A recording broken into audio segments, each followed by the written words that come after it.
Why don't more female figure skaters wear pants? Last weekend, one of the buzzier stories out of the Olympic ladies figure skating short program competition was one you might call unsurprisingly surprising. The French figure skater Maé-Bérénice Méité made headlines for the fact that she skated to a Beyoncé medley, and even more so, for the fact that she did it in pants. More accurately, she did it in a bedazzled black unitard, but that didn't stop news outlets and viewers on Twitter from pointing out Méité's eye-catching, subtly subversive pants.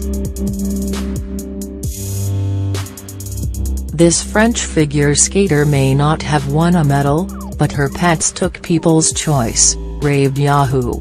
News, and AOL named Méité's bodysuit to its list of most dazzling figure skating outfits of these Olympic Games. It's not that women never skate in pants.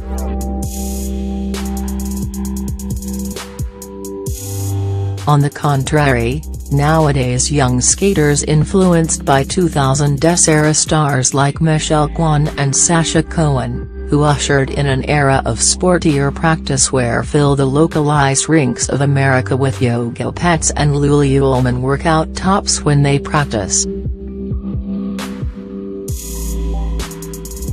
U.S.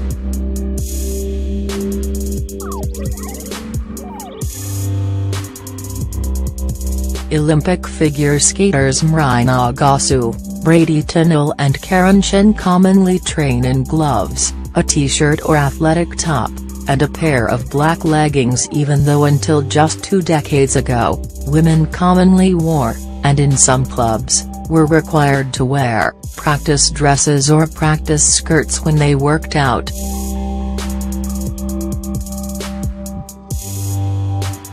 When it comes to competition wear, however, pants and unitards have a much murkier, more troubled history.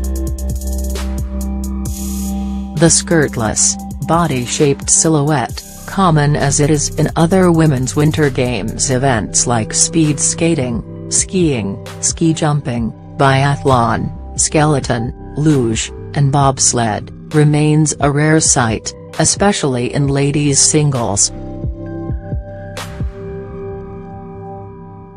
Even in recent years, with an increased emphasis on the athletic aspects of figure skating as a backdrop, the Sports Insiders make it clear that a woman wearing pants in figure skating competition is sort of like a woman wearing pants to the office in 1960, not illegal, by any means, but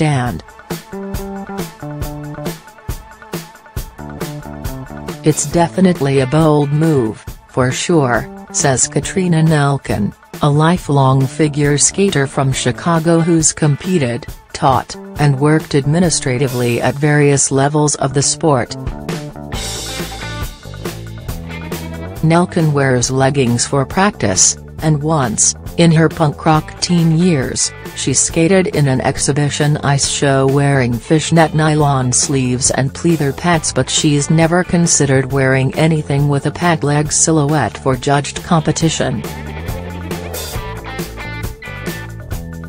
Synchronized swimming, figure skating, and ice dancing are some of the only sports where you have to look pretty while you do it, she says. It's hard to break from that after, 100 years of tradition. At the first Olympic figure skating competition in 1908, competitors in the women's division wore long, full skirts. The skating dress as we know it today rose to prominence with the first true superstar of women's figure skating, Norway's Sonja Henie, who first competed in the Olympics in 1924 and went on to make $2 million a year as a professional skater and star in Hollywood feature films as an adult.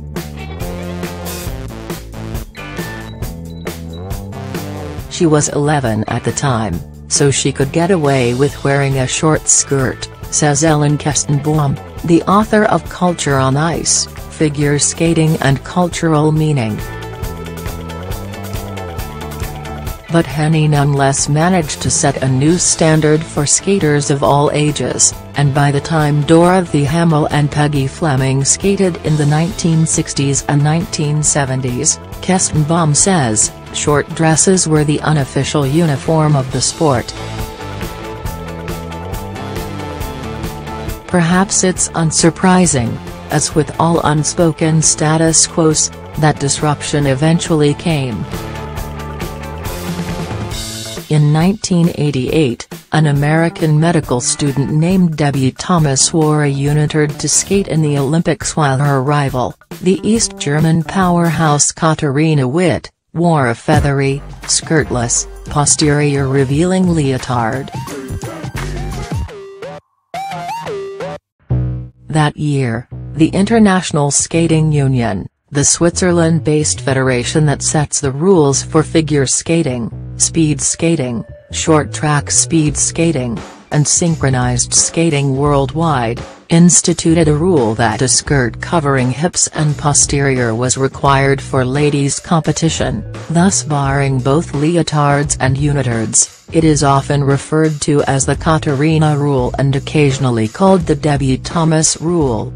The issue later stripped its official dress code of its provision requiring skirts specifically, and in 2004, pants and unitards became fair game for competition again.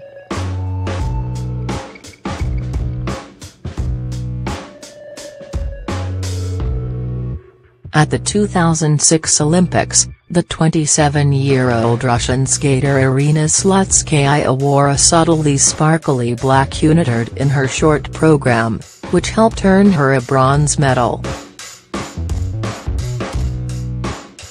It was Slutskaya's performance 12 years ago, with her dazzling monochrome silhouette against the white ice, that made me sit up straight with wide eyes and wonder why every figure skater didn't wear a unitard. Today, the ISU's official handbook says only that competitors in ladies' singles must wear something modest, dignified, and appropriate for athletic competition, and rules out that which is garish, theatrical, or gives the effect of excessive nudity inappropriate for the discipline.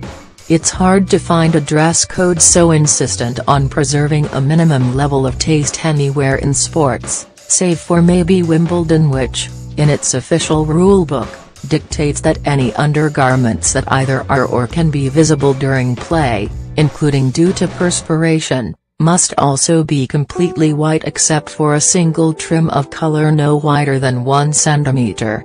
But tennis and golf, by comparison to other traditionally upper-crust sports in which athletes aren't beholden to a team uniform, are much more concrete and specific in their guidance. The Ladies' Professional Golf Association, for example, dictates that female golfers can wear a top with a racerback provided it has a collar, while the Women's Tennis Association has a list of specific items that cannot be worn in a match and devotes nearly 2 pages of its official rulebook to the criteria that sneakers have to meet to be worn on court.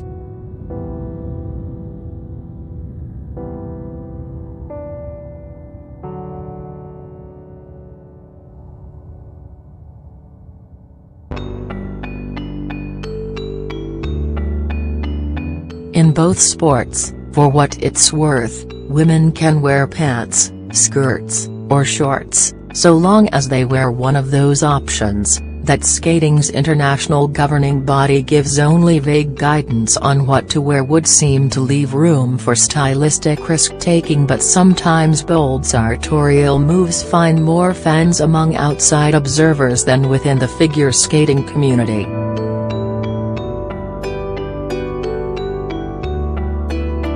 Mites pants, for example, drew raves from fans online and from reporters, and when the American skater Paulina Edmonds wore a purple unitard to the U.S.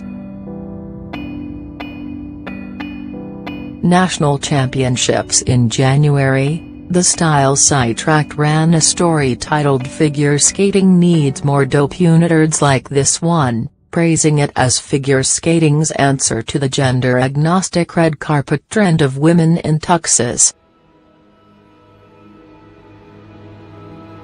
When 2012 world champion Carolina Kostner of Italy wore a green unitard to the 2018 European Championships, however, the former Olympian Johnny Ware, announcing for NBC, compared her to a chartreuse gumpy. And as many viewers saw in December's Tonya Harding biopic I, Tonya, judges often tacitly agree that the aesthetic in figure skating should be elegant, formal, and feminine, and the costs of subverting the norm or insisting the aesthetic shouldn't matter can be steep.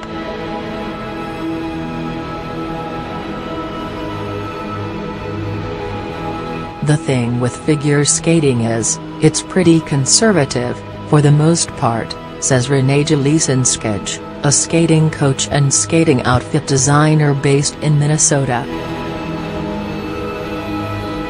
You have a lot of judges who have been judging for a long time, and a lot of them just don't think that a young lady or a woman should not have a dress on.